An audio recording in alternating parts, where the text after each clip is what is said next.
Hi guys, welcome to our channel. మనం ఈ వీడియోలో ఏం తెలుసుకుంటామంటే మీకు టోటల్గా 79 క్వశ్చన్స్ అయితే ఇవ్వడం జరుగుతుంది.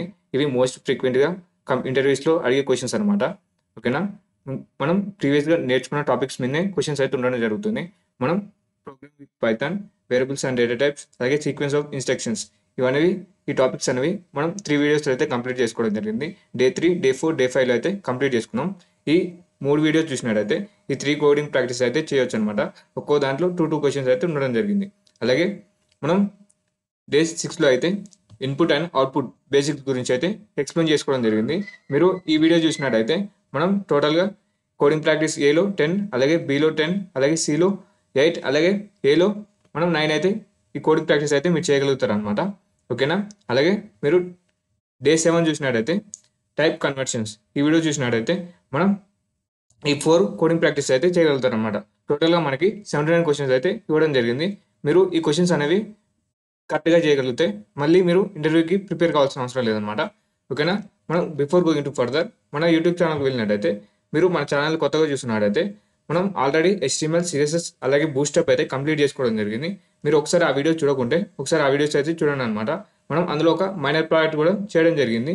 మీరు ఆ వీడియో చూస్తే మీకైతే ఒక స్ట్రాంగ్ కమాండ్ అయితే రావడం జరుగుతుంది HTML, CSS అలాగే బూస్టప్ మీద. దాని తర్వాత మీరైతే పైథాన్ అయితే కంటిన్యూ చేయండి అనమాట. ఓకేనా. ఇప్పుడు మనం ఏం చూస్తామంటే మనం ఈ పైథాన్ సిరీస్లో ఏమేమి నేర్చుకుంటాం మన ఫస్ట్ వీడియోలో అయితే ఎక్స్ప్లెయిన్ చేసుకోవడం జరిగింది. మనం ఈ పైథాన్ ప్రోగ్రామింగ్ లాంగ్వేజ్లో ఇవన్నీ టాపిక్స్ అయితే మనం కంప్లీట్ చేసుకుంటాం అనేది చెప్పడం జరిగింది. మనం ముందుగా 1 ఇంట్రడక్షన్ టు పైథాన్ అయితే కంప్లీట్ చేసుకోవడం జరిగింది. దాని తర్వాత ఇన్పుట్ అండ్ అవుట్పుట్ బేసిక్స్ మీద అయితే కంప్లీట్ చేసుకున్నాం అనమాట. ఈ 2 కంప్లీట్ చేసుకున్న తర్వాత మీకు టోటల్గా ఈ 79 క్వశ్చన్స్ అయితే ఇంటర్వ్యూ క్వశ్చన్స్ అయితే ఇవ్వడం జరుగుతుంది అనమాట. ఓకేనా. ఈ PDF అనేది మీకు డిస్క్రిప్షన్లో అయితే అవైలబుల్గా ఉంటుంది. ఇక్కడ మీరు చేయాల్సింది ఏంటంటే ఇప్పుడు నేను ఈ క్వశ్చన్స్ అనేవి ఏ విధంగా ఉంటుందో కొన్ని క్వశ్చన్స్ అయితే చేసి చూపిస్తాను. మీరు కూడా ఫర్దర్గా రిమైనింగ్ క్వశ్చన్స్ అనేవి మీ సొంతంగా అయితే చేయండి అనమాట. ఓకేనా. ఇప్పుడు మనకి క్వశ్చన్స్ ఫార్మాట్ వచ్చేసి ఇప్పుడు introduction to Python coding practice 1 అని ఉంది కదా. ఇప్పుడు మనకి ఫస్ట్ క్వశ్చన్ ఏమైనా ఉంది, write a program that prints hello world అని ఉంది కదా యాజ్ ఏ అవుట్పుట్. ఇప్పుడు మనకి అవుట్పుట్ వచ్చేసి హలో వరల్డ్ వచ్చే విధంగా అవుట్పుట్ని అయితే ప్రింట్ చేయమంటారు. ఇక్కడ చూసినట్లయితే శాంపుల్ ఇన్పుట్ అలాగే శాంపుల్ అవుట్పుట్ మనకి అన్ని క్వశ్చన్స్లో ఇవైతే ఉండడం జరుగుతుంది. ఇక్కడ శాంపుల్ ఇన్పుట్ అనేది ఏం లేదు కదా. ఇప్పుడు మనకి అవుట్పుట్ వచ్చేసి హలో వరల్డ్ అనేది రావాలన్నమాట. ఓకేనా. మన VS కోడ్లోకి వెళ్ళి మనం హలో వరల్డ్ అనేది ప్రింట్ చేయాలన్నమాట. మనకి ఈ అవుట్పుట్ వచ్చే విధంగా మనం అయితే చెక్ కోడ్ అయితే రాయాలన్నమాట. ఓకేనా. ఇప్పుడు మనం VS కోడ్ అయితే ఓపెన్ చేద్దాం. ఇప్పుడు మీరు కూడా నాలాగా స్క్రీన్ అయితే స్ప్లిట్ చేసుకున్నాను అనమాట. మీకు లెఫ్ట్ సైడ్లో అయితే PDF నుంచుకొని రైట్ సైడ్లో అయితే మీరు VS కోడ్ని అయితే ఓపెన్ చేసుకున్న తర్వాత ఇప్పుడు మనం ఈ ఫస్ట్ అవుట్పుట్ అయితే ప్రింట్ చేద్దాం. ఇక్కడ ఏముంది మనకి అవుట్పుట్ వచ్చేసి హలో వరల్డ్ వచ్చే విధంగా ప్రింట్ చేయమంటున్నాం. ఇక్కడ మనం ఏం యూజ్ చేస్తాం, ప్రింట్ ఫంక్షన్ అయితే యూజ్ చేస్తాం. ప్రింట్ ఫంక్షన్ యూజ్ చేసి డబుల్ కోట్స్లో హలో వరల్డ్ అనేది ఇవ్వడం జరుగుతుంది. హలో వరల్డ్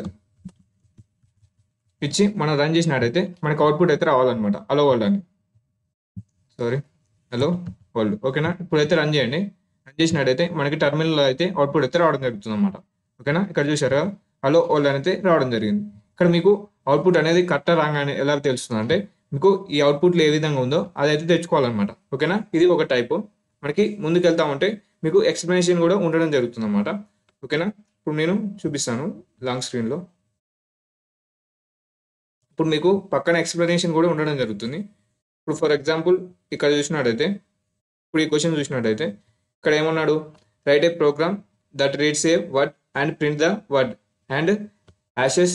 ఇక్కడ 3 యాషెస్ ఉన్నాయి కదా, 1 to 2nd లైన్ అని అయితే అంటున్నాడు అనమాట. ఇక్కడ ఏమన్నాడు క్వశ్చన్ వచ్చేసి ఇక్కడ మనకి ఇన్పుట్ వచ్చేసి ఒక స్ట్రింగ్ని అయితే తీసుకోమంటున్నాడు. ఒక స్ట్రింగ్ని తీసుకొని దాని కింద మళ్ళీ ఈ 3 యాషెస్ని అయితే ప్రింట్ చేయమంటున్నాడు అనమాట.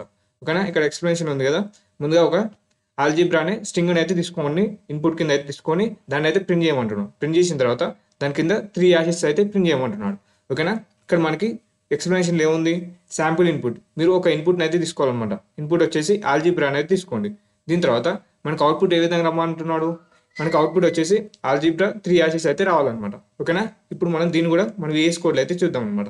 మీకు శాంపుల్ ఇన్పుట్ ఇవ్వడం జరుగుతుంది, శాంపుల్ అవుట్పుట్ ఇవ్వడం జరుగుతుంది అనమాట. మనం ఈ ఇన్పుట్ తీసుకుంటే మనకి ఈ అవుట్పుట్ రావాలన్నమాట. ఇక్కడ ఫర్ ఎగ్జాంపుల్ మనం ఈ ఇన్పుట్ తీసుకున్నాం అనుకోండి, ఈ ఇన్పుట్ తీసుకుంటే మనకి ఈ విధంగా అయితే అవుట్పుట్ అయితే రావాలన్నమాట. ఓకేనా. మనకి ప్రతి క్వశ్చన్లో ఇవైతే ఉండడం జరుగుతుంది. సో మీరు తప్పకుండా మీరు ఈ ఇన్పుట్ తీసుకున్నప్పుడు ఈ అవుట్పుట్ వచ్చింది అనుకోండి, అప్పుడు మీరు చేసిన ఆన్సర్ అనేది కరెక్ట్ అనమాట. ఓకేనా. మీరు ఇక్కడ చేయాల్సింది ఏంటంటే, నా చిన్న రిక్వెస్ట్ ఏంటంటే, మీకు ఆన్సర్స్ అనేవి కరెక్ట్గా వచ్చాయనుకోండి ఆ విఎస్ కోడ్లో, దాన్ని కాపీ చేసుకొని మీరు మన ఛానల్ కామెంట్ సెక్షన్ ఉంటుంది కదా, ఈ వీడియో కింద కామెంట్ సెక్షన్లో కామెంట్ చేయండి అనమాట.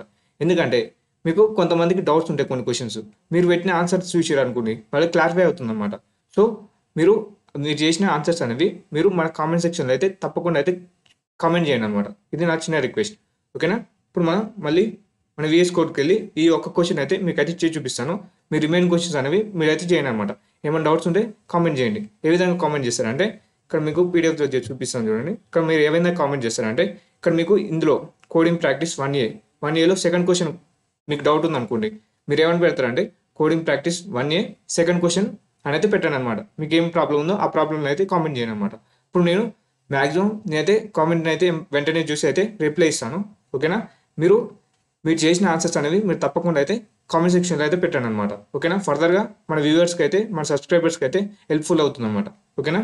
ఇప్పుడు మళ్ళీ ఆ క్వశ్చన్ చూశారు కదా, ఇప్పుడు మనకి ఏముంది ఆ క్వశ్చన్ అయితే నేనైతే సాల్వ్ చేసి మీకు చూపిస్తాను. మిగతా క్వశ్చన్స్ అయితే మీరు చేయండి అనమాట, ఓకేనా. మిగతా 77 క్వశ్చన్స్ అయితే మీరు చేయండి, ఓకేనా. ఇప్పుడు నేను విఎస్ కోడ్లో అయితే వెళ్తున్నాను.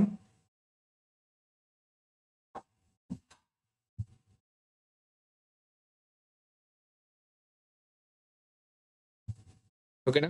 ఇప్పుడు మనం ఈ క్వశ్చన్ అయితే సాల్వ్ చేద్దాం. మీరు కూడా అయితే స్ప్లిట్ చేసుకున్నాను అనమాట, టైం వేస్ట్ కాదు. ఇక్కడ నేను ఏం చేద్దాం, ముందుగా ఒక ఇన్పుట్ తీసుకోమంటున్నాడు. మనం ఏమంటున్నాడు, ఏ ఈజ్ ఈక్వల్ టు ఇన్పుట్ అయితే తీసుకుంటాను. ఇన్పుట్ ఫంక్షన్ అనేది మనం యూజర్కి అయితే తీసుకుంటున్నాం అనమాట. ఇప్పుడు దీని తర్వాత దాని కింద మనం ఏం ప్రింట్ చేయమంటున్నాడు, 3 యాసెస్ అయితే ప్రింట్ చేయమంటున్నాడు. ప్రింట్ ఆఫ్ ముందుగా వచ్చిన ఇన్పుట్ని ప్రింట్ చేసుకుంటున్నాడు కదా, ఇచ్చిన ఇన్పుట్ని అయితే ప్రింట్ చేద్దాం. మనం ఏదైతే ఇన్పుట్ ఇచ్చామో దాన్ని అయితే ప్రింట్ చేద్దాం. దాని తర్వాత 3 యాసెస్ని అయితే ప్రింట్ చేద్దాం అనమాట. ఇప్పుడు నేను 3 యాసెస్ని అయితే ప్రింట్ చేస్తున్నాను. మనకి శాంపుల్ ఇన్పుట్ ఏం తీసుకున్నాడు, ఒక ఇన్పుట్ అయితే తీసుకున్నాం. ఇప్పుడు దీన్ని మనం క్లియర్ చేస్తాను. ఇప్పుడు నేను రన్ చేస్తున్నాను అనమాట. ఇప్పుడు నేను రన్ చేసినట్టయితే మనకి ఇక్కడ ఒక ఇన్పుట్ అయితే ఇవ్వమంటున్నాడు. ఇప్పుడు మనం ఏం ఇన్పుట్ ఇద్దాం, మనకి పీడిఎఫ్లో ఏదైతే ఉందో అదే ఇన్పుట్ అయితే ఇద్దాం. ఆల్జీబ్రా అనేది ఇచ్చాను. ఇప్పుడు నేను రన్ చేసిన అనుకోండి, మనకి శాంపుల్ అవుట్పుట్ ఏది ఉందో అదే రావాలన్నమాట. ఇప్పుడు నేను రన్ చేసినట్టయితే చూసారు కదా, ఆల్జీబ్రా దాని కింద 3 యాసెస్ అయితే రావడం జరిగింది, ఓకేనా. ఈ విధంగా మీరు ఆ పీడిఎఫ్లో ఏ విధంగా ఉందో మీరు క్లియర్గా చదివి అర్థం చేసుకొని మీరైతే కోడ్ని అయితే రాయండి అనమాట. మీరు రాసిన కోడ్ కరెక్ట్ అయినప్పుడు మీరు అది తీసుకొచ్చి మన వీడియో కామెంట్ సెక్షన్లో అయితే పెట్టండి అనమాట, ఓకేనా. మీరు ఇంకేం చేయాలంటే ఇక్కడ చూసినట్టయితే టోటల్గా మనకి 77 క్వశ్చన్స్ కదా, మనం ఇప్పుడు 2 క్వశ్చన్స్ అయితే కంప్లీట్ చేసుకున్నాం. మొత్తం 79 క్వశ్చన్స్ అయితే ఉండడం జరుగుతుంది. సో ఈ వీడియోకి అయితే 79 లైక్స్ అయితే టార్గెట్ కింద అయితే ఇవ్వడం జరుగుతుంది. ఎందుకంటే ఇక్కడ మనం 79 క్వశ్చన్స్ కదా, 79 లైక్స్ అయితే టార్గెట్ కింద ఇవ్వడం జరుగుతుంది. సో మీరు లైక్ కూడా చేయండి అనమాట. మన వీడియోస్ అనేవి మీకు ఫర్దర్గా రావాలనుకుంటే తప్పకుండా సబ్స్క్రైబ్ చేసుకుని పక్కన ఉన్న బెల్ ఐకాన్ అయితే యాక్టివేట్ చేసుకున్నమాట, ఓకేనా. Thank you.